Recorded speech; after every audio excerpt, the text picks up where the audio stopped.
అనంతపురం జిల్లా తాడిపత్రి కడప రోడ్డు చేనేత కాలనీ వద్ద ఎస్బీఐ ఏటీఎంలో చోరీకి యత్నించిన 20 ఏళ్ల యువకుడిని పోలీసులు అరెస్టు చేశారు.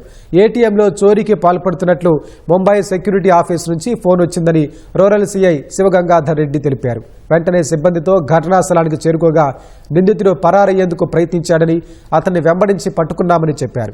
నిందితుడు నంద్యాల జిల్లా వాసిగా గుర్తించామన్నారు.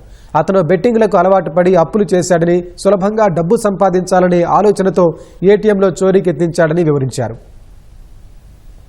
ఆ ఏటీఎం లోపలికి వెళ్ళి చూస్తే లోపల ఎస్బీఐ కియోస్క్ సిస్టమ్ అంతా కూడా మానిటరు ప్లస్ లాక్ సిస్టమ్ అంతా పెద్ద రాయితో అతను పగలగొట్టడం జరిగింది. అతన్ని విచారిస్తే అతని వయసు సుమారు 20 సంవత్సరాలు ఉంది. అతను నంద్యాల జిల్లాకు చెందిన వ్యక్తి.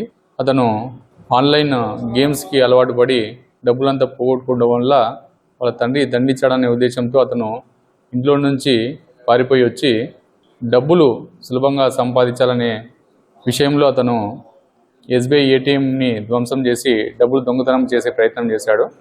అందులో సుమారు 19 లక్షల క్యాష్ అంతకు ముందు రోజే ఎస్బీఐ కాంట్రాక్ట్ వర్కర్స్ దాంట్లో ఇన్బిల్డ్ చేయడం జరిగింది. ఎటువంటి డబ్బు దొంగతనం జరగలేదు.